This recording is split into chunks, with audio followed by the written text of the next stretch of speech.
Morning debate. నేను సునీత. తెలుగు రాష్ట్రాల్లో జలజగడం ముదురుతోంది. రెండు రాష్ట్రాల మధ్య తీరని పంచాయతీగా మారుతోంది. ఈ చర్చలకు ఇటు సీఎం రేవంత్ రెడ్డి, అటు చంద్రబాబు సిద్ధమంటూ ప్రకటించేశారు. దీంతో ఇరు రాష్ట్రాల సీఎంల చర్చలపై ఇప్పుడు సర్వత్రా ఆసక్తి అయితే నెలకొంది. ఈ చర్చలతో సుదీర్ఘ కాలంగా సాగుతున్న జల వివాదాలకు ఫుల్ స్టాప్ పడుతుందా? సమస్యలకు పరిష్కారం లభిస్తుందా? ఇదే అంశంపై ఇవాళ డిబేట్ లో డిస్కస్ చేయబోతున్నాం. ఇవాళ డిబేట్ లో మనతో పాటు పార్టిసిపేట్ చేస్తున్నారు నోమన్ గారు, ఏఐసిసి కోఆర్డినేటర్, అండ్ అదేవిధంగా రమణ గారు, రిటైర్డ్ ఇరిగేషన్ ఇంజనీర్, రామూర్తి గారు బీఆర్ఎస్ నుంచి వచ్చారు, అండ్ అదేవిధంగా మల్లేశ్వర గారు తెలంగాణకు సంబంధించి రాజకీయ విశ్లేషకుడు, అదేవిధంగా మస్తన్ రావు గారు ఏపీకి సంబంధించి రాజకీయ విశ్లేషకులు. అందరికీ వెరీ గుడ్ మార్నింగ్ అండి.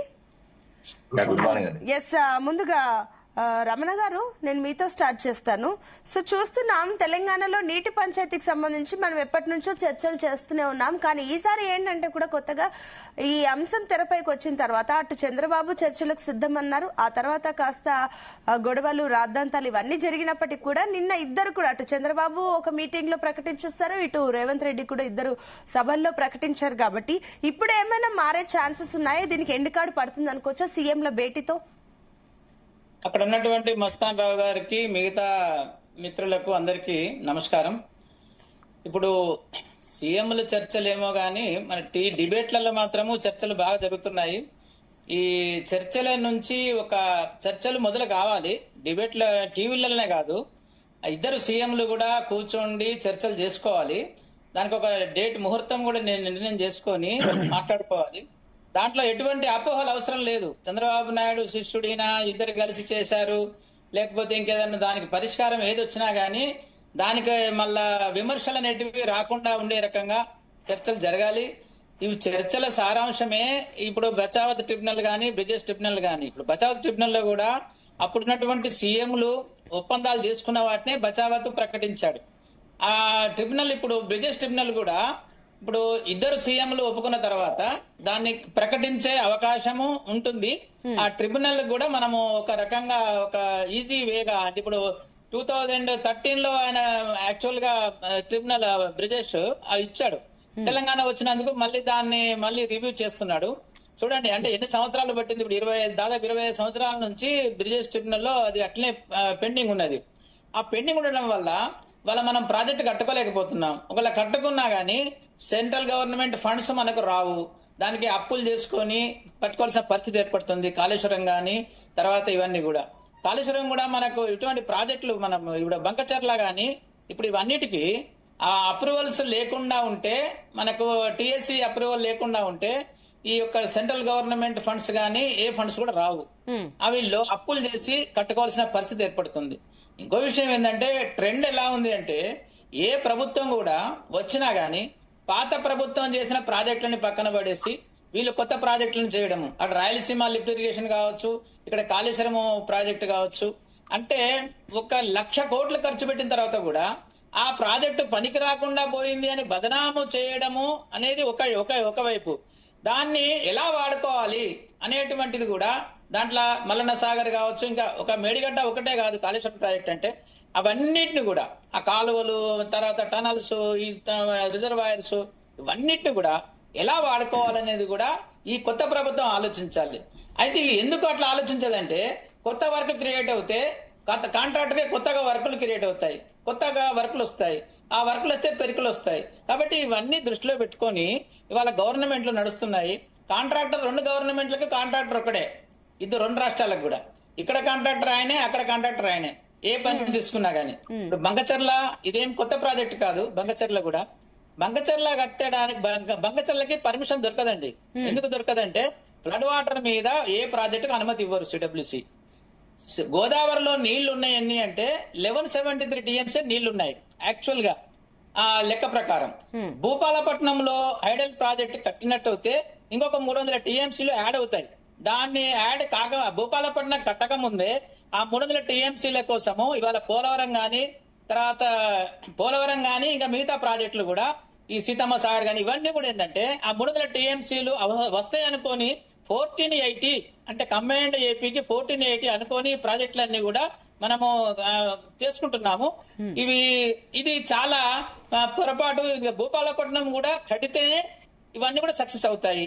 సో ఇటువంటి ఇష్యూస్ ని కూడా ఒక ప్రాక్టికల్ గా, సైంటిఫికల్ గా, ఒక సిడబ్ల్యూసి కానీ అంటే ఒక మీ 2 రాష్ట్రాలు కాకుండా 2 రాష్ట్రాలు కూడా స్టడీ చేయాలి ఇవన్నీ. అంటే ఇంకొకటి ఏంటంటే ఇప్పుడు రమణ గారు, ఇప్పుడు ఏదైతే రాయలసీమ లిఫ్ట్ ప్రాజెక్ట్ వల్ల కూడా ఇప్పుడు రోజుకి 3 టీఎంసీలు ఏమన్నా తీసుకెళ్తున్నారని చెప్పేసి రేవంత్ అన్నారు. అండ్ ఇంకొక కామెంట్ ఏంటంటే కూడా ఇప్పుడు 66:34 రేషియో ప్రకారం తీసుకోవాలి, బట్ ఆ నిష్పత్తి ఎవరు ఫాలో అవ్వట్లేదు. కాబట్టి టెక్నికల్ మీ డాటా ప్రకారం ఏంటి అసలు ఇందులో ఎంత మేర పాసిబిలిటీస్ ఉన్నాయి?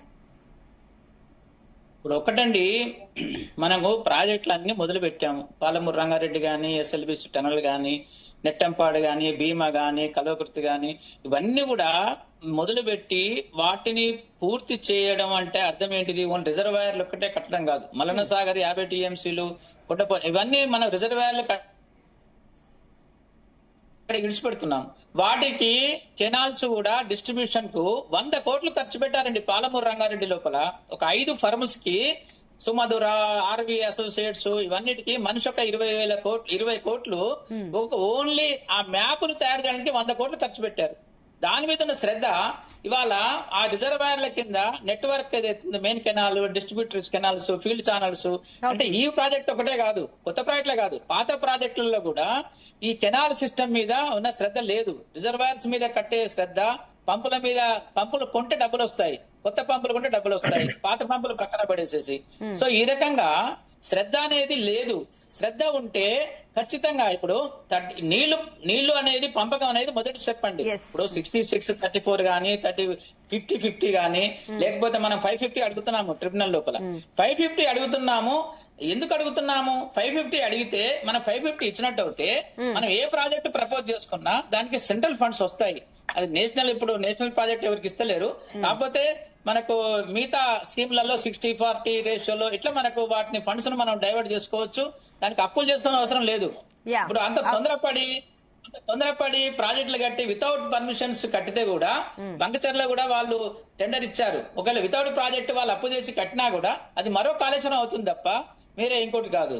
ఓకే అండి, I'll come back to you. S Mastan Rao garu, good morning అండి.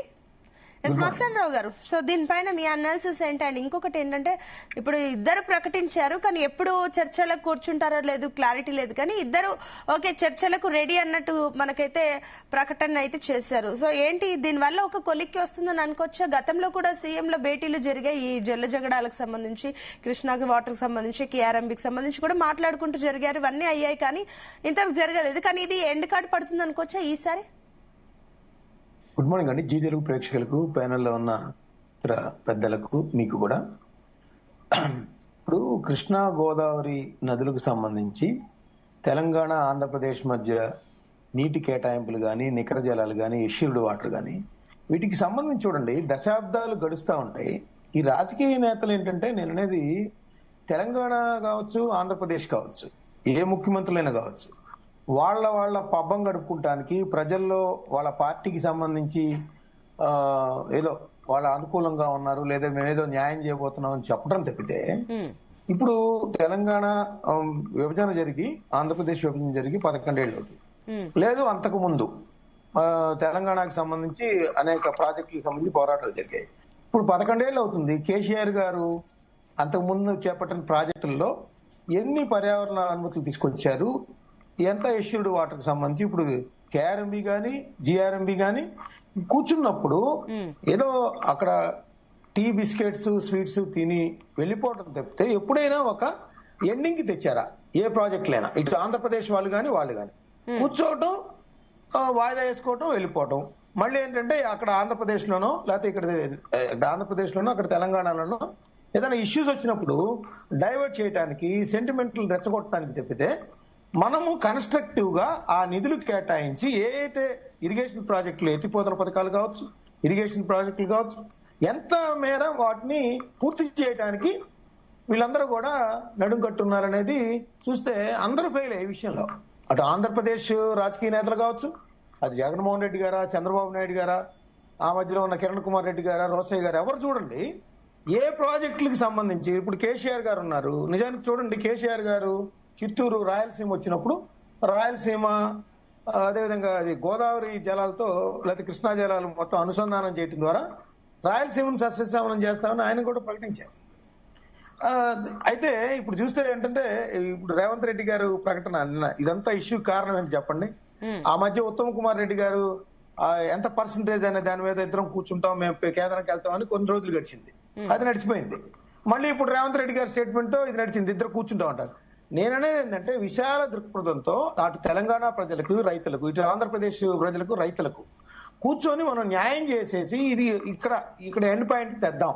ఆ 66-34 లేకపోతే ఎక్కడ రైతులకు అవసరము అనేది ఎవ్వరు కూడా దృష్టి సారించట్లేదు. కేవలం వాళ్ళ పార్టీలు లేకపోతే ఎలక్షన్స్ దృష్టిలో పెట్టుకొని కొన్ని స్టేట్మెంట్స్ ఇస్తున్నారు తప్పితే ఎక్కడా ఎండింగ్ పాయింట్ తేవట్లేదు. ఇప్పుడు కేంద్ర ప్రభుత్వం ఏంటి, ఇద్దరి మధ్య పోట్లాడి పెట్టి ఎక్కడా నిధులు కేటాయించట్లేదు. మనల్ని అక్కడ గేట్ దగ్గర కాపలాగా వెళ్తారు, కేంద్రం దగ్గరికి వెళ్తారు, ఏమంటే అగో ఆంధ్రప్రదేశ్ వాళ్ళు వద్దంటున్నారంట. ఇటు తెలంగాణ వాళ్ళు వెళ్ళినప్పుడేమో ఆంధ్రప్రదేశ్ వద్దంటుందని, ఆంధ్రప్రదేశ్ వెళ్ళినప్పుడు తెలంగాణ వద్దంటుంది. కానీ ఎక్కడా కూడా ఎండింగ్ పాయింట్ తేవట్లేదు. ఇప్పుడు మీరు ఇందాక సార్ చెప్పినట్టు 2004లో విదేశీ ట్రిబ్యునల్ వేస్తే ఇప్పటికి ఎన్నేళ్ళు గడిచింది?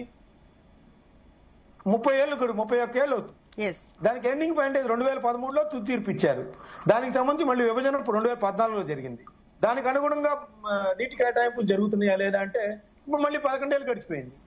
దీనికి ఎవరు ఎండింగ్ పాయింట్ ఇవ్వట్లేదు. నేను అనేది ఏంటంటే కేంద్ర ప్రభుత్వం కానీ లేకపోతే ఇక్కడ తెలంగాణ కానీ లేకపోతే రాజకీయాలకు అతీతంగా టోటల్ గా అక్కడ రైతులను దృష్టిలో పెట్టుకుని లేదా తాగునీటి అవసరాలను దృష్టిలో పెట్టుకుని ఎప్పుడైతే ఒక ఎండింగ్ పాయింట్ తెచ్చుకుంటారో అప్పుడే కానీ, లేదంటే ఎప్పటికీ కూడా వీళ్ళందరూ రాజకీయ పబ్బం గడపడానికి ఎలక్షన్స్ లో ఒక ఎజెండాలుగా మార్చడానికి వీటిని తెస్తున్నారు తప్పితే ఎవరు కూడా నిధులు కేటాయింపులు కానీ కేంద్రం నుంచి పోరాడి నిధులు తెచ్చుకుందామని కానీ, ఒకళ్ళు అనుమతులు తెచ్చుకుంటే వాళ్ళు ఎన్జిటికి వెళ్తారు. ఇట్లాంటివన్నీ జరుగుతున్నాయి. సో ఇట్లా కాకుండా ఇప్పుడు వాళ్ళిద్దరు కూర్చున్నారు, ఇదేదో రాజకీయ స్టేట్మెంట్ లా కాకుండా నిజంగా కూర్చొని ఒక ఎండింగ్ పాయింట్ ఇరిగేషన్, అక్కడ ఇరిగేషన్ ఎక్స్పర్ట్స్ ని ఇక్కడ ఇరిగేషన్ ఎక్స్పర్ట్స్ ని తీసుకొని నికర జలాలు బ్రిజేష్ కుమార్ ట్రిబ్యునల్ ముందు పెట్టుకోను, లేదంటే ఇంకేదన్నా సమయానుకూలంగా చేసుకొని రైతులకు న్యాయం చేసే విధంగా చేస్తారని ఇప్పుడైనా మనం భావించాల్సిన అవసరం ఉంది. వీళ్ళు కూడా రేవంత్ రెడ్డి గారు కానీ చంద్రబాబు నాయుడు గారిని దాని మీద దుష్సారించాల్సిన అవసరం ఉందని నేనైతే అనుకుంటున్నాను. ఓకే అండి, I'll come back to you. Yes Malleswari గారు, గుడ్ మార్నింగ్ అండి. సో మల్లేశ్వరి గారు, చూస్తున్నారు ఏంటి ఇదంతా రచ్చ జరుగుతుంది. ఎట్టకేలకైతే ఇద్దరు సీఎంలు చర్చలకు సిద్ధం అన్నట్లుగా ప్రకటనలు అయితే చేస్తారు, కానీ ఇది ఎప్పుడో క్లారిటీ లేదు. సో ఇందాక మస్తాన్ రావు గారు చెప్పినట్లుగా ఆ మాటలకు మీరు ఏకీభవిస్తున్నారా? మేడం, ఛానల్లో ఉన్నటువంటి పెద్దలకు మిత్రులకు నమస్కారం. ఇక్కడ ఈ నీళ్ల లొల్లి అనేది ఉమ్మడి ఆంధ్రప్రదేశ్లో జరిగినటువంటి అన్యాయానికి ఇలా నీళ్లు నిధులు నియామకాలనే అంశంతో మలిదశ ఉద్యమంలో తెలంగాణ ఉద్యమం బలపడడానికి ప్రధాన కారణమైంది అనేది మనం భావించాలి. ఆ రోజు నుంచి దాదాపుగా మరి దశాబ్దాలుగా ఈ నీళ్ల సమస్య మారడం లేదు, నీళ్ల సమస్య తీరడం లేదు. ఇక్కడ మనము ఒక మాటలు చెప్పాలంటే ప్రభుత్వాలు మారినప్పుడల్లా నీళ్ల పంచాయతీ తెర మీదకి తీసుకురావడం, ఆ నీళ్ళతోటి కొంత కాలయాపన చేసి వాళ్ళు పబ్బం గడుపుకునేటువంటి పరిస్థితి మనం అడుగడుగున చూస్తాను. ఎందుకంటే నేనేం తక్కువనా అని ప్రతి ఏపీ కావచ్చు తెలంగాణ కావచ్చు కయ్యానికి కాలు దూకుతున్నది. కానీ ఇక్కడ జరుగుతున్నటువంటి తతంగం అంతా కూడా ఇది ప్రజలకు ఉపయోగపడే పద్ధతిలో ఎక్కడ కూడా అవపడతాయి. ఎందుకంటే ఇప్పుడు చంద్రబాబు నేను చర్చలకు సిద్ధమే ఉన్నప్పుడు రేవంత్ రెడ్డి గారు కూడా అదే అంటున్నారు. కానీ దీనికంటే ముందు గతంలో కేసీఆర్ ప్రభుత్వం ఉన్నప్పుడు కూడా జగన్ కేసీఆర్ ప్రగతి భవన్ లో కూర్చొని మాట్లాడినటువంటి సందర్భము, మాట్లాడినటువంటి అంశాలు ఇవన్నీ కూడా ఆయా రాష్ట్రాలకు కొంత ఇప్పుడు అంటే మాట్లాడడము వల్లనే ఏదో తెలంగాణకు నష్టం జరిగిందని విపక్షాలు మొత్తుకున్నటువంటి సందర్భం కూడా. ఎందుకంటే ఇప్పుడు నగరికి పోయి కేసీఆర్ గారు నేను రాయలసీమను రత్నాలసీమ చేస్తాను, మాకు ఇవ్వాలంటే అభ్యంతరం లేదని చెప్పినటువంటి సందర్భాన్ని సాకుగా తీసుకొని నాడు బనకచెల్ల లాంటి ప్రపోజల్ పెడితే మన రేవంత్ రెడ్డి కొంత దాన్ని ఆపిచ్చే దాంట్లో కొంత సక్సెస్ అయింది. కానీ ఆంధ్రప్రదేశ్ తెలివిగా ఏంటంటే మళ్ళా నల్లమల సాగర్ బనకచెల్ల పక్కన పెట్టి నల్లమల సాగర్ పేరు మార్చి మళ్ళీ అదే ప్రయత్నం చేస్తున్నటువంటి సందర్భాన్ని కూడా మనం చూస్తా ఉన్నాం. ఇక్కడ ఏది ఏమైనా ఈరోజు ప్రపంచ రాజకీయాలు ఇవాళ నీటి వనరుల మీద జరుగుతున్నటువంటి దోపిడీ వ్యవస్థ మీద శాసించే పరిస్థితిలో ఇలా రాజకీయాలు శాసించే పరిస్థితిలో నీటి వినియోగము, నీటి హక్కులు ఇవన్నీ కూడా ముడిపడి ఉన్నాయి అనేది అవపడతా ఉన్నాయి. ఈడ మనము ఎంత మొత్తుకున్నా కూడా ఆంధ్రప్రదేశ్ కు తెలంగాణకు ఇలా అన్నదమ్ములాగా ఉండాల్సినటువంటి రాష్ట్రాలు ఇలా కేంద్ర ప్రభుత్వం సరైన నిర్ణయం తీసుకోకుండా, అంటే కోర్సులు పెట్టి మాట్లాడకుండా, అంటే కొంత కాలయాపన, అంటే ఎవరు ఇప్పుడు చంద్రబాబు గారు ఆ ప్రభుత్వంలో ఉన్నాడు, బాబు గారిని కాదనైతే మనకు ఇక్కడ తెలంగాణకి ఏదో ఉరగబెడతారు అనైతే నేను అనుకోవడం లేదు. ఎందుకంటే బాబు గారు ప్రభుత్వంలో ఉన్నారు. తర్వాత బాబు గారు ఒకవేళ మనకు తెలంగాణకు అనుకూలంగా ఏమైనా నిర్ణయం తీసుకుంటే అక్కడ రాజకీయ నష్టం కూడా జరుగుతుందనే భయం కూడా ఇద్దరికి, రెండు పార్టీలకు కూడా ఉన్నాయి. ఏదేమైనప్పటికీ కూడా ఈ నీళ్ల నుండి ముగించాలంటే పెద్దన్న పాత్ర, అంటే బాబు గారు ప్రభుత్వంలో ఉన్నాడని చూడకుండా తెలంగాణ మరి దక్షిణాదిలో బాగా వేయాలనే ఒక బలమైన ఆకాంక్ష బీజేపీకి ఉన్నది. అటువంటిప్పుడు ఇక్కడ మరి డిఫరెంట్ గా ఈ నీళ్ళ సమస్యను తీర్చాల్సిన కూడా అవసరం ఉంది. ఆ పద్ధతిలో ముందు పోతే తప్ప ఇది పరిష్కారం కాదు. ఎందుకంటే ఇక్కడ ఎవరి ప్రయోజనాలు వాళ్ళకు ఉంటాయి.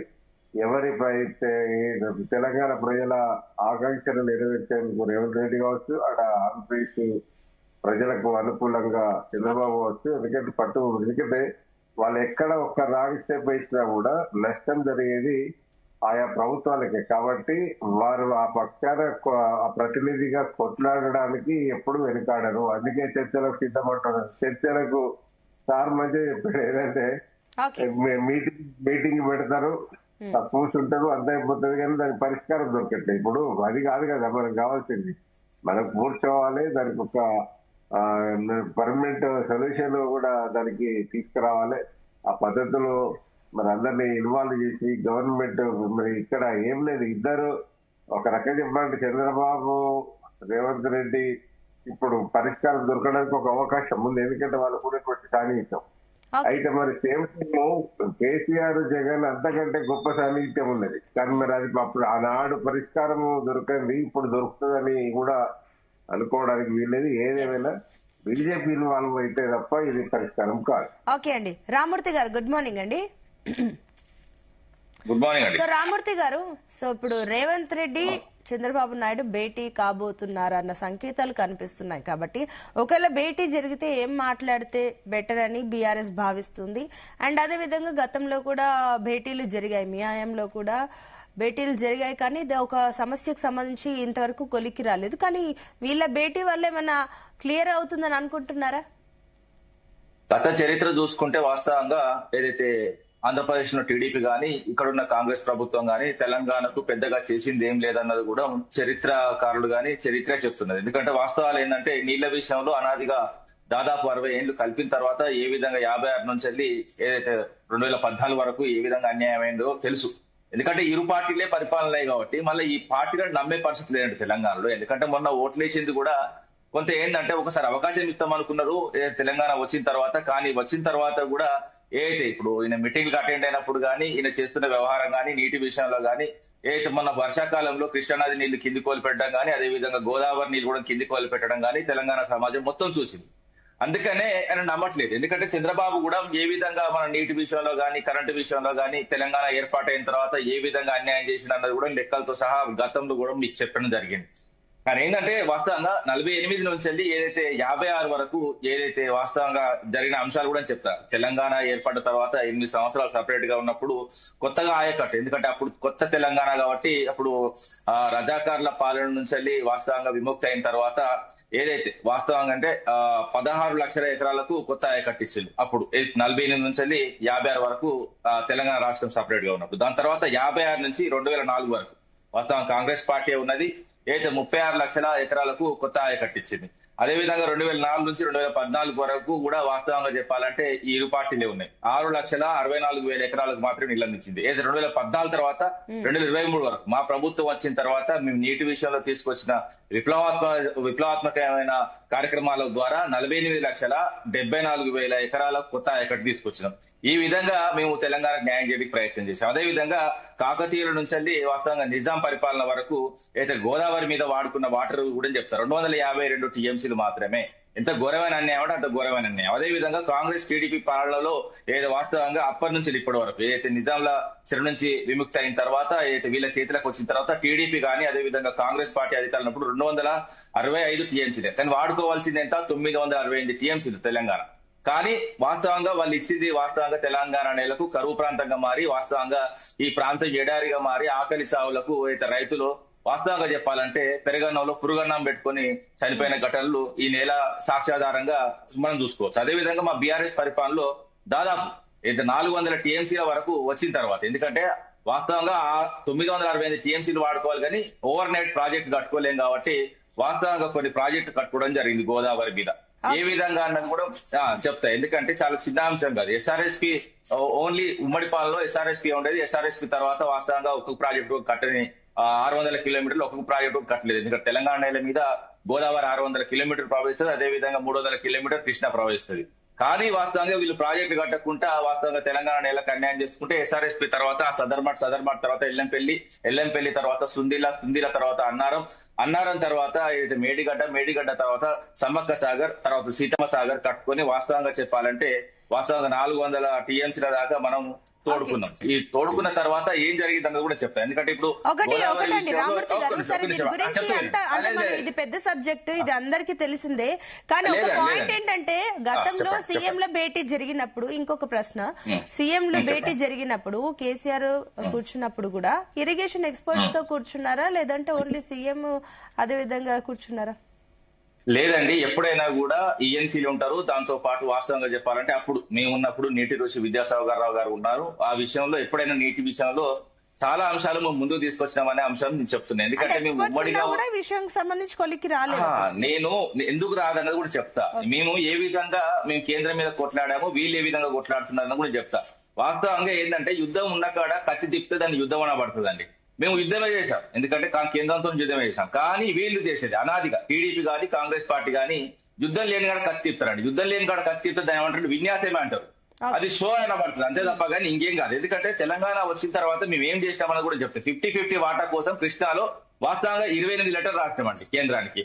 అదే విధంగా దాని డేట్లతో సహా కూడా చెప్పమంటే చెప్తా ఓపిక ఉంటే. అదే విధంగా సెక్షన్ 3 గురించి కానీ కొత్తగా ట్రిబ్యునల్ ఏర్పాటు చేయాలనే అంశం మీద కూడా వాస్తవంగా సుదీర్ఘంగా కొట్లాడినా ఆఖరికి సెక్షన్ 3 సాధించినాం.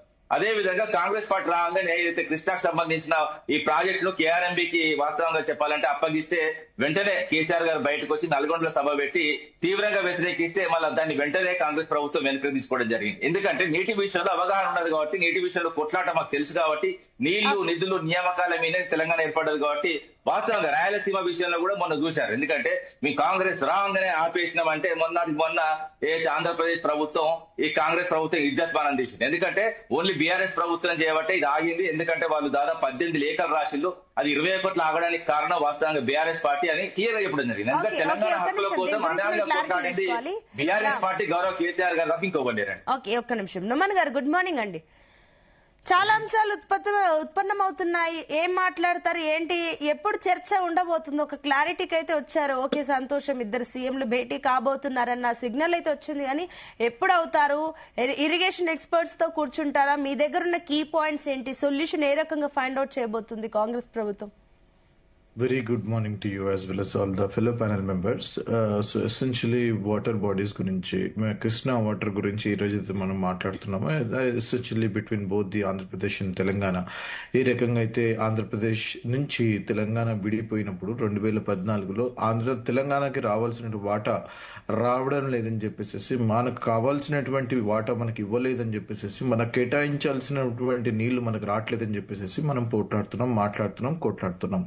ఒక విషయం నేను చెప్పదలుచుకున్నానండి. బ్రిజేష్ ట్రిబ్యునల్ ఎప్పుడైతే 2014లో ఏర్పడిన తర్వాత మనకు రావాల్సినటువంటి 68% క్యాచ్మెంట్ ఏరియా ఉన్నప్పుడు దానికి అనుగుణంగా 811 టీఎంసీలో మనకు కావాల్సినటువంటిది 555 టీఎంసీ, 555 టీఎంసీలు మనకు నుమాన్ గారు చిన్న కంక్లూజన్, చిన్న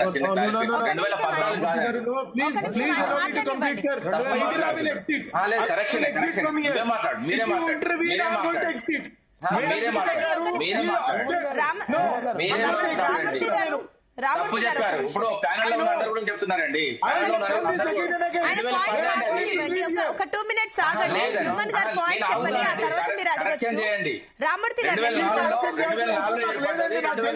మాట్లాడుతున్నారు, మీరు కరెక్షన్ చేయాల్సిన 2014 brigade criminal you have to control him first. కాదండి, రామూర్తి గారు ఒక నిమిషం మీ పాయింట్ నోట్ చేసుకోండి. ఒక 2 minutes ఆయన మాట్లాడనివ్వండి, ఆ తర్వాత నేను మీకు అవకాశం ఇస్తాను, మీరు హ్యూమన్ గారు మాట్లాడండి. మేడం ఒక్క నిమిషం. అన్యాయం జరుగుతుంది. ఒక నిమిషం హ్యూమన్ గారు ఒక పాయింట్, ఒక్క నిమిషం ఆగండి. మస్తాన్ రావు గారు ఏంటి మీ పాయింట్? సార్ ఏం లేదు సార్, నోమన్ గారు 2004లో బ్రిజేష్ ట్రిబ్యునల్ ఏర్పడింది, అయితే 2014 అని చెప్పారు, అది కరెక్ట్ చేయాలనేది ఉద్దేశం. See, hold on. What I am trying to say is Bachava Tribunal in 1976 final award kanivendi, Bridges Tribunal in 2004. Thank you for correcting me. నేను ఏమంటున్నానంటే when the water allocation has happened, తెలంగాణకి proportionate గా జరగాలని చెప్పేసి మేము అంటున్నాము. తెలంగాణకి కావాల్సినటువంటి వాటర్ రావాలని చెప్పేసి మేము అంటున్నాము. అది జరగనప్పుడు ఎప్పుడైతే తెలంగాణ ఏర్పడ్డదో 2014 నీళ్లు నిధులు నియామకాలని చెప్పేసి ఏ ప్రతిపాదికన కొట్లాడి తీసుకొచ్చినటువంటి తెలంగాణ కోసం ముఖ్యమంత్రి వర్యులు మాజీ ముఖ్యమంత్రి వర్యులు శ్రీ కల్వకుంట్ల చంద్రశేఖర్ రావు గారు ఇక్కడ ముఖ్యమంత్రిగా ఉన్నప్పుడు 10 సంవత్సరాలు అధికారంలో ఉన్నప్పుడు తెలంగాణకు అన్యాయం జరుగుతుందని చెప్పేసి మనం పోట్లాడి తీసుకొచ్చినటువంటి తెలంగాణలో అదే రకంగా అదే 10 సంవత్సరాలు ఇక్కడ తెలంగాణలో వాటర్ మనకి అలొకేషన్ సరిగ్గా జరగనప్పుడు ఏ రోజు కూడా వీరు గొంతు ఎత్తలేదు, ఏ రోజు కూడా వీరు పోట్లాడలేదు, ఏ రోజు కూడా వీరికి ఇబ్బంది కలగలేదు. ఏముందా మన దగ్గర ఎక్కువ వాటర్ ఉంది, తీసుకోపోని ఏమైంది, నదులు ఎందుకు పోనీయాలా, వాళ్ళు తీసుకుంటే ఏమవుతుందా అని చెప్పేసి ఈ రకంగా వారు మాట్లాడారు. ఈ రోజు వచ్చేసేసి అధికారం పోయింది కదా అని చెప్పేసి స్పృహలోకి వచ్చేసేసి మనకి ఒక ఇష్యూ తీసుకోవాలని చెప్పేసి మొన్న ఒక ప్రెస్ మీట్ పెట్టేసేసి వాటర్ నేను తోలు తీస్తా అని చెప్పేసి రకంగా మాట్లాడుతున్నారు.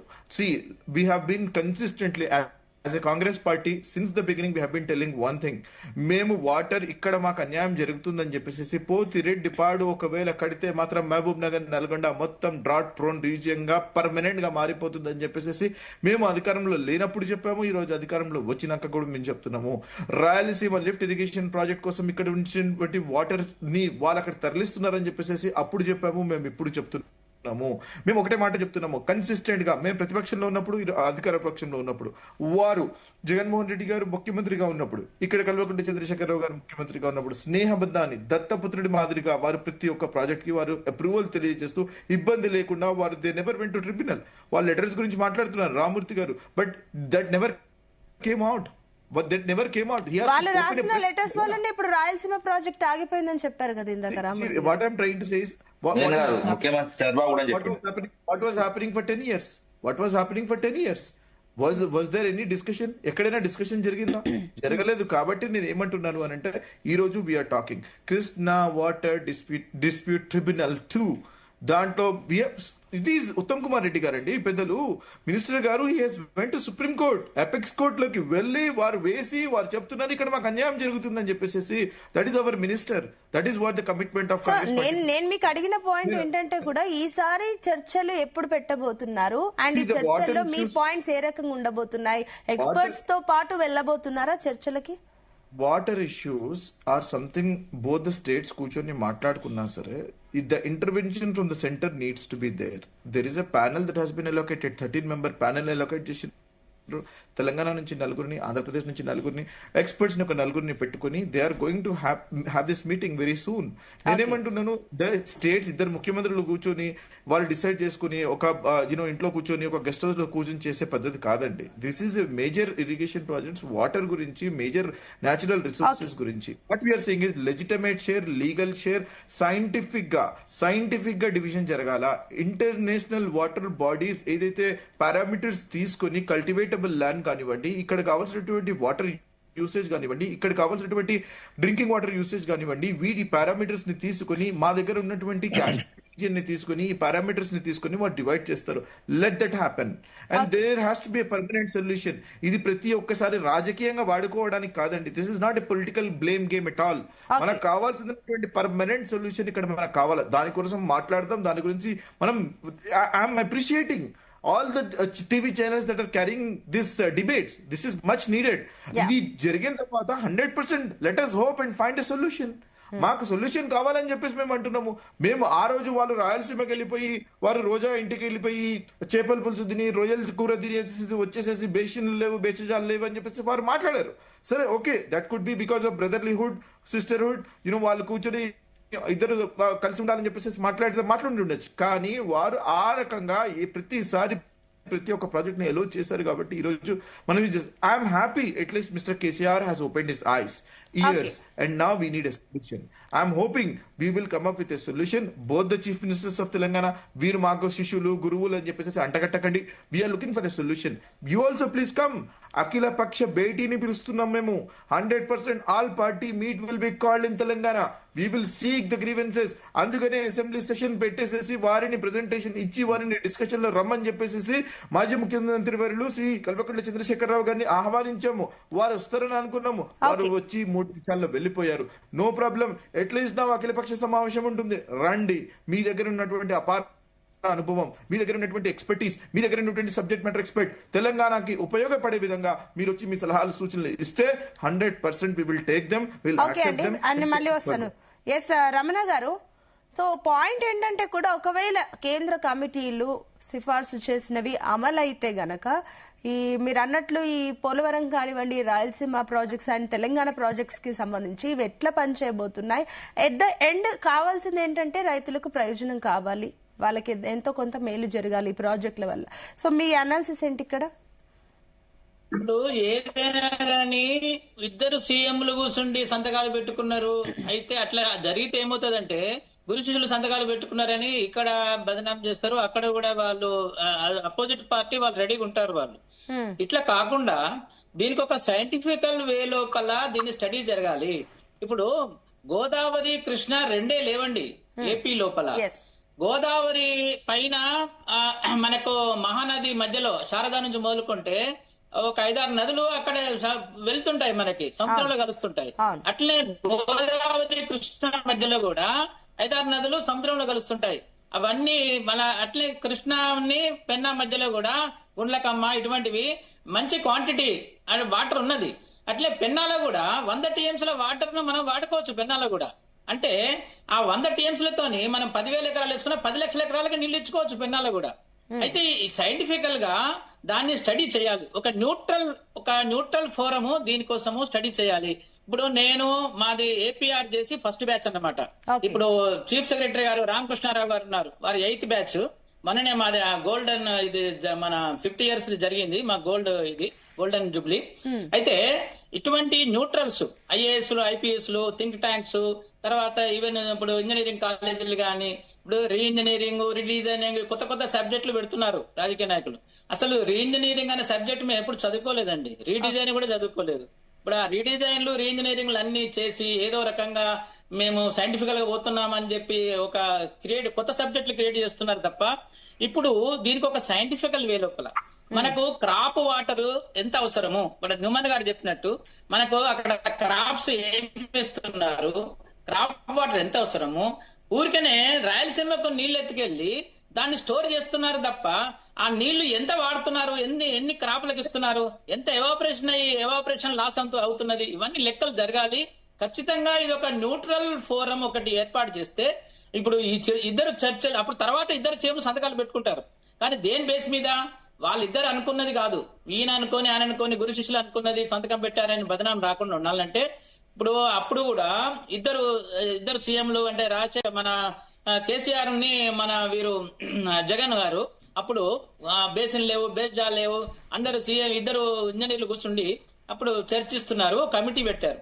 నేను కూడా ఆ కమిటీకి వెళితే నన్ను లోపలికి రానియలేదు. వాళ్ళు కూర్చున్న తర్వాత నన్ను వెళ్ళగొట్టారు బయటికి. అంటే ట్రాన్స్పరెన్సీ అనేది లేదు.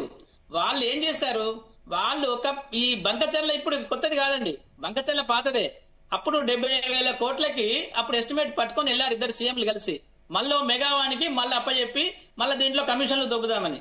అప్పుడు పిఎం ఆఫీస్ కు దృష్టికి తెలిసింది ఇది కాళేశ్వరం లాంటి ప్రాజెక్టే అని చెప్పేసి. ఇప్పటికి కూడా దాన్ని మళ్ళీ తిరగదోడి దాన్ని మళ్ళీ కాళేశ్వరం లాంటి ప్రాజెక్ట్ లాగా కట్టుకునే ప్రయత్నం చేస్తున్నారు తప్ప ఈ నీటి సమస్యలకి ఒక పరిష్కారం అనేది క్రియేట్ చేస్తలేరు. సెంట్రల్ గవర్నమెంట్ ఏం చేస్తుంది? సెంట్రల్ గవర్నమెంట్ అఫిడవిట్ ఇస్తుంది. సెంట్రల్ గవర్నమెంట్ కూడా ఒక న్యూట్రల్ గా అఫిడవిట్ ఇవ్వాలి. దీంట్లో అఫిడవిట్ లోపల ఇప్పుడు ట్రిబ్యునల్ లో ఇప్పుడు సుప్రీంకోర్టులో పోతే నడవదండి. ఇది ట్రిబ్యునల్ లో ఉంది కాబట్టి సుప్రీంకోర్టులో మనం ఎన్ని కేసులు వేసినా గానీ అది అంత షోకుటప్పే గానీ ట్రిబ్యునల్ కే ఇవ్వమంటుంది సుప్రీంకోర్టు కూడా. కాబట్టి ట్రిబ్యునల్ లోపల మన వాదనలు మంచిగా వినిపించి సెంట్రల్ గవర్నమెంట్ ని మనం ఒక ప్రెజర్ తీసుకురావాలి. ఒక అవసరం అనేది ఇప్పుడు సెంట్రల్ గవర్నమెంట్ మీద మనం బరువు ఏం పెట్టాలంటే ట్రిబ్యునల్ అవార్డుని తొందరగా ప్రకటించాలి. సైంటిఫికల్ వే లోపల ఈ ఎస్టిమేట్స్ జరగాలి. వాటర్ రిక్వైర్మెంట్, దాని క్రాప్ వాటర్ రిక్వైర్మెంట్ అంటాం మనం. అంటే రెయిన్ ఫాల్, గ్రౌండ్ వాటర్, తర్వాత ఇప్పుడు ఈ మనకు ఇజ్రాయెల్ లోపల వాళ్ళకి నదులు లేవండి, అయినా గానీ వాళ్ళు పంటలు పండిస్తున్నారు. అది మన ఎడారి భూమిలో శాండ్. అయినా ఎందుకు అంటే మైక్రో ఇరిగేషన్ గానీ తర్వాత స్ప్రింక్లర్ గానీ ఇటువంటివి. ఇప్పుడు పులివెందల కాన్స్టిట్యున్సీ లోపల వాళ్ళకు ఒక 70,000 ఎకరాలకి మన తుంగభద్ర నుంచి హై లెవెల్కి నడిచి నీళ్లు రావాలి. సో వాళ్ళకి ఆలోచన ఉంది కాబట్టి వాళ్ళు ఏం చేశారు, చిత్రావతిని కూడా దానికి అడిషనల్ గా పెట్టుకున్నారు స్టెబిలైజేషన్ కోసం. దాని తర్వాత గండికోట నుంచి లిఫ్ట్ కోసం పెట్టుకున్నారు. దాని తర్వాత ఏం చేస్తారు, మైక్రో ఇరిగేషన్ కూడా రాజశేఖర రెడ్డి గారు సీఎం తనే కాబట్టి ఆ కాన్స్టిట్యున్సీకి అప్పుడు ఆ రకంగా 4th ఆల్టర్నేటివ్ 5th ఆల్టర్నేటివ్ ఏంటిదంటే అక్కడ బోర్లు వేశారు. అక్కడ ఒక సంపు దగ్గర 100 ఎకరాలకు నేను వెళ్ళాను అక్కడికి. 100 ఎకరాలకి జైన్ ఇరిగేషన్ వాళ్ళు దానికి స్ప్రింక్లర్స్ ఇది కూడా 5th ఆల్టర్నేటివ్ కూడా పెట్టారు. ఈ మనం ఒక ఇంటికి ఎట్లయితే ఇప్పుడు మనకు ఇంటి నీళ్లు బావి నీళ్లు సరిపోతలేవు కాబట్టి బోర్ వేసుకుంటున్నాము. బోర్ వేసుకున్న తర్వాత సరిపోతలేవు కాబట్టి మనము మన ట్యాప్ వాటర్ కూడా సరిపోతలేదు కాబట్టి మనం వాటర్ ట్యాంకర్ తెప్పించుకుంటున్నాం. అది కూడా సరిపోకపోతే వాటర్ క్యాన్ తెప్పించుకుని 20 రూపాయలు పెట్టి వాటర్ క్యాన్ తెప్పించుకొని కూడా స్నానం చేసిన రోజులు ఉన్నాయి. కాబట్టి అవసరాన్ని బట్టి. ఓకే అండి, నేను మళ్ళీ వస్తాను. మీ సిగ్నల్ ఇష్యూ వచ్చింది. ఎస్ మస్తాన్ రావు గారు, సో ఇక్కడ మీ పాయింట్ ఏంటి? మేడం ఇప్పుడు ఇక్కడ దానికి కూడా మనము మనం ప్లాన్ చేయాలి. ఈ ఇరిగేషన్ అండ్ అగ్రికల్చర్ డిపార్ట్మెంట్ రెండు కలిసి ఆ రియల్ టైం డేటా తీసుకోవాలి. రియల్ టైం డేటా తీసుకొని ఎంత క్రాప్లు వేస్తున్నారు, ఉట్టిగానే 1,00,00,000 ఎకరాలు 1,00,00,000 కోట్లు అనే నినాదం కాకుండా ఒక దాన్ని మనము జీర్ణించుకునే పరిస్థితిలో అన్నం తినడం ముఖ్యం కాదు, దాన్ని ఎంతవరకు మనం అసిమిలేషన్ చేసుకుంటున్నాం అనేది కూడా ముఖ్యము. అటువంటి విషయం ఆ వే లోపల ఇరిగేషన్ అండ్ అగ్రికల్చర్ రెండు ఒకే డిపార్ట్మెంట్ గా ఉన్నట్టు అయితే ఇటువంటి సమస్యలు రావు. నినాదాల వరకే సరిపోతున్నది, దాన్ని ఒక సైంటిఫికల్ వే లోపల ఆలోచించాలి. మస్తాన్ రావు గారు, ప్రధానంగా ఏంటంటే ఇరు రాష్ట్రాల సీఎంలు కూర్చున్నప్పుడు బేసిక్ గా సమస్య ఎక్కడుంది అంటే కృష్ణానది గాని గోదావరి గాని తెలంగాణలో ఎంత పరివాహక ప్రాంతం ఉంది, దాని ఆధారంగా మాకు నీటి కేటాయింపులు జరగాలని తెలంగాణ డిమాండ్ చేస్తాం. ఇప్పుడు టెంపరీ ఏర్పాట్లు ఏంటంటే 66%, 34%. అసలు బేసిక్ గా దీన్ని గనక మనం నిర్ణయించుకుంటే ఎవరు ఎష్యూర్డ్ వాటర్ ఎంత, నికర జలాలు ఎంత, కేటాయింపు జరిగిపోతుంది. ఇది తేలకుండా ఇష్యూ వచ్చినప్పుడల్లా మాట్లాడుకుంటే ప్రయోజనం ఏముంది? ఇప్పుడు ఆంధ్రప్రదేశ్ వాదన ఎలా ఉంటది, వృధాగా సముద్రంలో పోతున్నాయి వందలాది టీఎంసీలు ఎవ్రీ ఇయర్ వృధాగా పోతున్నాయి, కృష్ణానది పోతున్నాయి, గోదావరి పోతున్నాయి, దాని ఆధారంగా మేము కట్టుకుంటే తప్పేంటి అనేది అదొక వాదన తెస్తారు. లేదు వీళ్ళు అన్యాయం జరుగుతుంది అలా కనుక మీరు ప్రాజెక్టులు కట్టుకుంటే అనేది తెలంగాణ డిమాండ్. నేననేది అసలు బేసిక్ గా ఈ 66-34 అలా కాకుండా తెలంగాణ 50-50 అడుగుతా ఉంది. సో దాని మీద ఒక నిర్ణయం అనేది ట్రిబ్యునల్ గాని నిర్ణయించుకొని ఇప్పుడు ఇరు రాష్ట్రాల సీఎంలు ఇంకో సమావేశం అయింది తప్పితే ఏదో నోట్ అయిపోయింది అనమాట. అంతకుముందు 15 జరిగింది అనుకోండి, 16ది అయింది. అలా కాదు, ఒక శాస్త్రీయంగా ఎక్స్పర్ట్స్ ను పెట్టుకొని బచావతి ట్రిబ్యునల్ పక్కన పెట్టుకొని అవసరమైతే ఒక విస్తృత ప్రాతిపదికన కేంద్ర ప్రభుత్వం నుంచి కూడా పక్కన పెట్టుకొని ఈ 50-50 ఏంటి, 66-34 ఏంటి, దీని మీద న్యాయంగా ఎలా అక్కడ నది పరివాహక ప్రాంతంలో ఉన్న రైతులకి, మెట్ట ప్రాంత రైతులకి, మాగాన్ ప్రాంత రైతులకి ఎంత కేటాయింపులు జరగాలి, ఎన్ని కాలువలు తవ్వుకోవాలి, ఇవన్నీ చేయాలి అంటే అసలు ముందు మూలస్థానం, సమస్య మూలస్థానం ఏంటి? 50-50నా, 60-40నా, లేకపోతే తెలంగాణ కొన్ని సందర్భాల్లో 70 దాకా డిమాండ్ చేస్తాం, 70%. ఎస్ వీటిని తేల్చినప్పుడు అక్కడ సమస్యకు పరిష్కారం కనుగొనబడుతుంది. ఇప్పుడు రేవంత్ రెడ్డి గారు ఏదైతే మాకు పంచాయతీలు పొదుగుకులు నీళ్ళ గొడవలు కావాలా, పంచాయతీలు కావాలంటే పంచాయతీ, ఓకే, ఏ పంచాయతీ? అది పరిష్కారం కనుగొనబడే పంచాయతీ జరగాలి. పదే పదే పంచాయతీలు ఉండకూడదు. ఇదేదో Exactly. కేసీఆర్ గారికి అవసరమైనప్పుడు సెంటిమెంట్ లేవదీయటము, లేదా రేవంత్ రెడ్డి గారికి అవసరమైనప్పుడు సెంటిమెంట్ లేవదీయటం కాకూడదు. ప్రజల్ని మభ్యపుచ్చడం, ఓట్లు వేయించుకోవటం, ఆ ఎలక్షన్స్ రెన్యూర్ అయిపోగానే మళ్ళీ మేం చేస్తా ఉంటాం, ఇది కాదు కదా కావాల్సింది. దీన్ని కాంగ్రెస్ పార్టీని కూడా ఒక విషయంలో తప్పుపడతారు. విభజించేటప్పుడే ఈ విషయం మీద కూర్చోబెట్టి నికర జలాలు ఎంత, గచావతి ట్రిబ్యునల్ ఏం చెప్పింది, రైతులు ఎక్కడెక్కడ ఇబ్బందులు పడుతున్నారు అనేది గనక వాళ్ళు పరిగణలోకి తీసుకుని ఆ రోజు విభజనలో ఇది ఒక చట్టం ద్వారా గనక విభజించబడితే అప్పుడే పరిష్కారం ఉండేది కొంతవరకు. ప్రతి ఎలక్షన్ ముందు 2 ఏళ్లకు ఒకసారి ఇష్యూ రావటం, కాసేపు ఆ ఉద్యమాలు జరగటం, ఆందోళన జరగటం, రాస్తారోకోలు, రోడ్డు రోకోలు, ఇవి కాదు కదా. ఈ ముఖ్యమంత్రులు కూర్చున్నప్పుడైనా కూడా కనీసం దాని మీద ఆ మూల సమస్య మీద దృష్టి పెట్టి దాని మీద పరిష్కారం కనుగొనబడితే దీన్ని చాలా వరకు పరిష్కారం అయ్యే అవకాశం ఉంటుంది. మస్తాన్ గారు చెప్పినట్టు 2009 లో రాజశేఖర రెడ్డి గారు ఎలక్షన్, ఇప్పుడు తెలంగాణ ఎలక్షన్ అయిపోయింది, అక్కడ ఎలక్షన్ స్టార్ట్ అయింది. అప్పుడు ఒక అబద్ధం చెప్పాడు. 2009 లో ఎలక్షన్ అప్పుడు, ఒకవేళ తెలంగాణ ఫామ్ అవుతే, తెలంగాణ వస్తే పోతిరెడ్డిపాడు గేట్లు బంద్ చేస్తారు అని ఒక అబద్ధం ఆడాడు. అట్లనే ఆయన తర్వాత ఇంకొక అబద్ధం కూడా చెప్పాడు, మీరు హైదరాబాద్ కు వీసా తీసుకొని పోవాల్సి వస్తుంది, తెలంగాణ వచ్చింది కానీ పోతిరెడ్డిపేట బంద్ కాలేదు. ఇప్పుడు ఆయన ఆత్మ శాంతించదు. ఆయన ఆత్మ శాంతించాలంటే పోతిరెడ్డిపాడు గేట్లు బంద్ చేస్తేనే ఆయన ఆత్మ శాంతిస్తుంది. ఓన్లీ ఫ్లడ్ వాటర్ తీసుకుపోయేటట్టుగా ఆ కెనాల్స్ డిజైన్ చేయాలి, ఆ రెడ్ రెగ్యులేటర్ డిజైన్ చేయాలి. అప్పుడు మాత్రమే చర్చలు కూడా జరగాలి. అవును, మల్లేశ్వర్ గారు.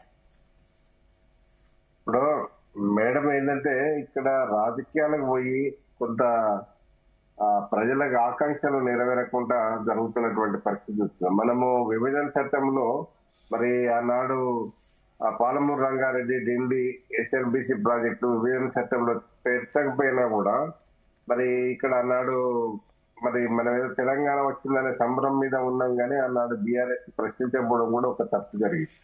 ఎందుకంటే ఇలా విభజన చట్టంలో కనుక ఉంటే కొంత బాధ్యతాయుతంగా మనకు కేంద్రంలో ఉన్నటువంటి ప్రభుత్వము ముందు తీసుకొని పోయేటువంటి ప్రయత్నం జరిగింది. ఇప్పుడు ఏమున్నా మనము పర్సంటేజ్ ఇష్యూలో 66 33 ఇవన్నీ ముచ్చట మాట్లాడుతా ఉన్నాం, కానీ అది ఒక క్లారిటీ రావాల్సినటువంటి పరిస్థితి. అంటే నిపుణులను కూర్చుండబెట్టుకొని ఇలా రాజకీయ జోక్యం లేకుండా ఒక పెద్దన్న పాత్ర బీజేపీ పోషించాల్సినటువంటి అవసరం అయితే ఉంది. ఆ పద్ధతిలో ఉంటే తప్ప ఈ రాజకీయాలకు చోటు ఉండదు. లేకపోతే ఇలా చంద్రబాబు నాయుడు, రేవంత్ రెడ్డి విషయంలో మనం చూస్తాం, వాళ్ళు ఇద్దరు పరిష్కారం కోరుతా ఉన్నారు కానీ దానికి మరి ఇక్కడ మనకి ఆ పద్ధతుల్లో కూర్చోవాలనంటే ఎవరు జెంటిల్మెన్ అగ్రిమెంట్ వాళ్ళు ఇద్దరు చేసుకుంటే ఇద్దరిని ఇలా తెలంగాణకు అనుకూలంగా ఉంటే ఆంధ్ర బ్లేమ్ అయ్యే అవకాశం ఉంటుంది, ఆంధ్రకు అనుకూలంగా ఉంటే ఇక్కడ రేవంత్ రెడ్డి బ్లేమ్ అయ్యే అవకాశం ఉంటుంది. ఇంకో పాయింట్ కూడా ఉందండి మల్లేశ్వర్ గారు, ఎందుకంటే గతంలో చర్చలు జరిగినప్పుడు కేసీఆర్ జగన్ దత్తత పుత్రుడు ఈ రకంగా మాట్లాడారు. ఇప్పుడు మళ్ళీ రేవంత్ రెడ్డి చంద్రబాబు కూర్చున్నా, గురు శిష్యులు కూర్చున్నారు, వాళ్ళు అన్నట్టు కూడా మళ్ళీ అట్లా కూడా రాజకీయాలు అవుతాయి. నాకు తెలిసి జగన్ కేసీఆర్ కూర్చున్నప్పుడు ఇదే చంద్రబాబు నాయుడు అన్నాడు, మొత్తము జగన్ ఆంధ్ర ప్రజల దాన్ని తాకట్టు పెట్టిందని కూడా చంద్రబాబు ఆరోపణ చేసిన సందర్భం. మీరు అన్నట్టు అది ఖచ్చితంగా ఉంటది. ఎందుకంటే రేపు రేవంత్ రెడ్డి గారు చంద్రబాబు కూర్చున్నా కూడా ఇక తెలంగాణ ప్రజలను ఇప్పుడు బీఆర్ఎస్ కాసుకొని కూర్చో ఉన్నది.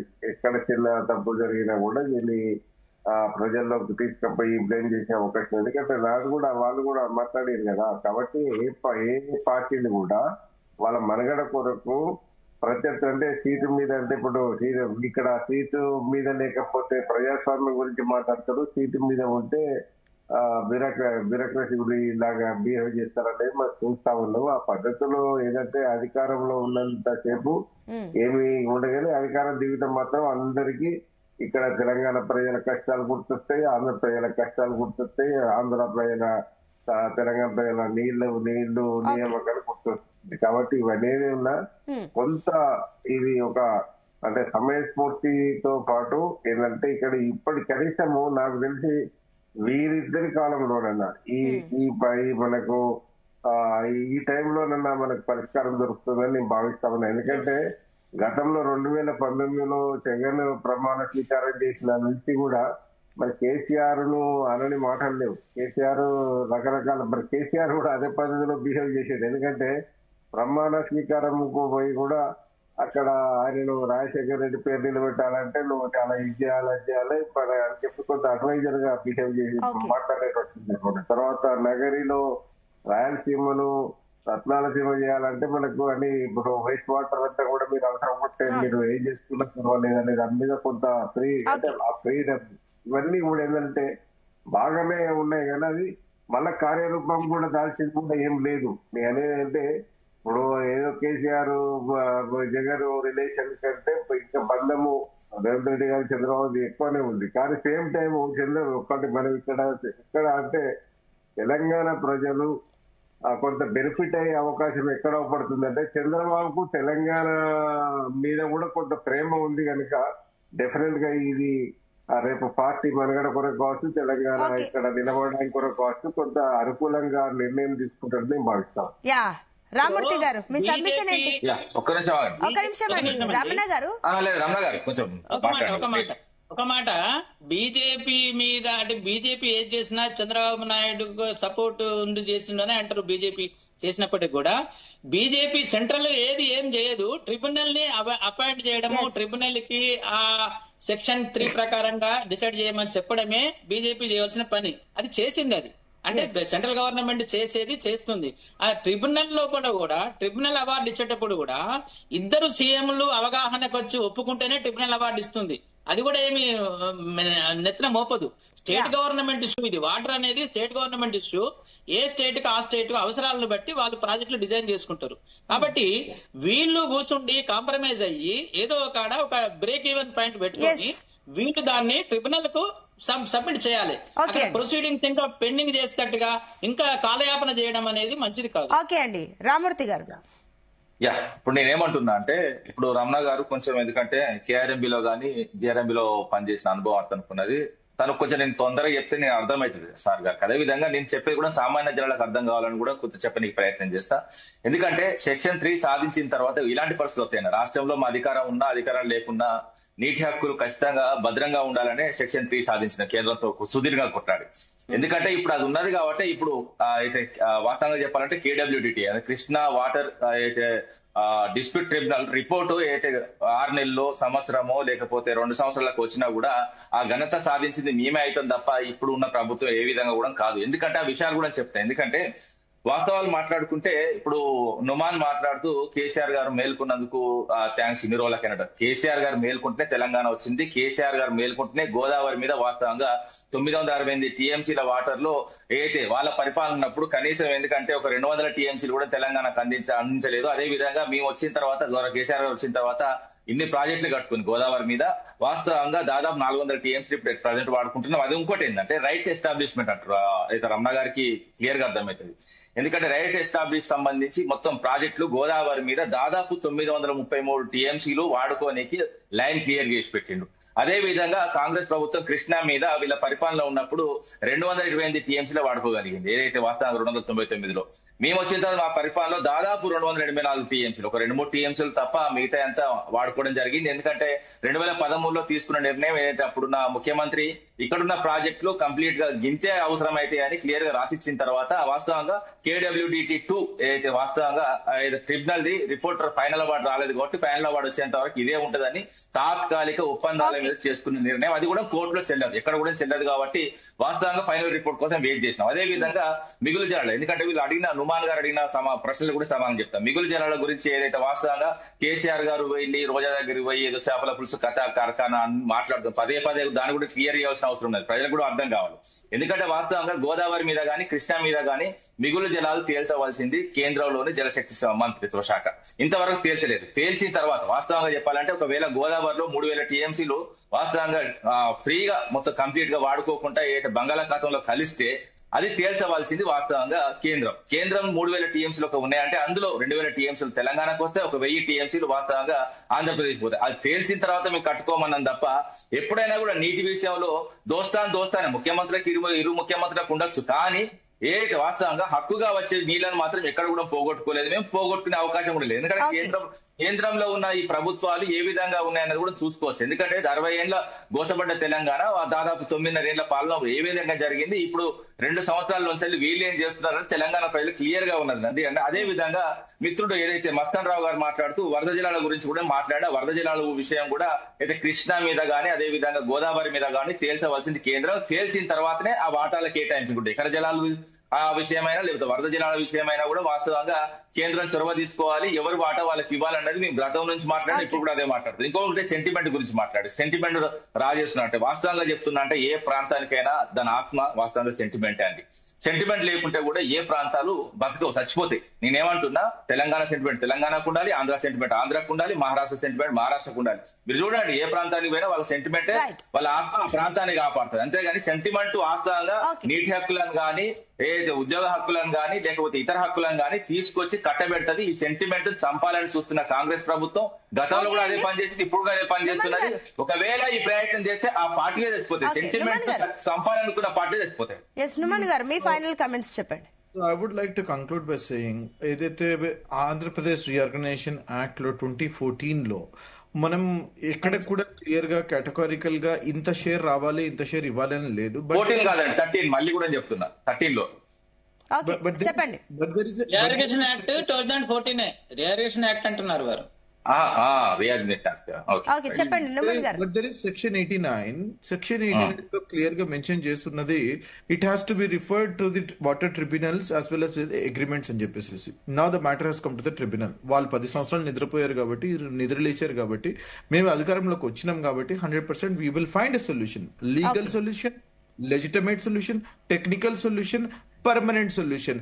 ఇది వచ్చే విధంగా 100% సబ్జెక్ట్ మ్యాటర్ ఎక్స్పర్ట్స్ ని ఇంక్లూడ్ చేసి ఇన్వాల్వ్ చేసి వారి యొక్క అభిప్రాయం తీసుకుని హేతుబద్ధంగా ఇక్కడ జరగాలని చెప్పేసి న్యాయం జరగాలని చెప్పేసి మేము 100% దానికోసం పర్మనెంట్ సొల్యూషన్ కోసం Congress party will definitely work under the leadership of CM Revanth Reddy గారు. ఓకే అండి, థ్యాంక్ యూ అండి. సో మంచి మాట చెప్పారు. అందరు కూడా అదే పర్మనెంట్ సొల్యూషన్ కోసమే ఇంత చర్చలు జరుగుతున్నాయి. ఓకే, థ్యాంక్ యూ అండి. డిబేట్ లో పార్టిసిపేట్ చేసిన అందరికి కూడా thank you so much. So మొత్తం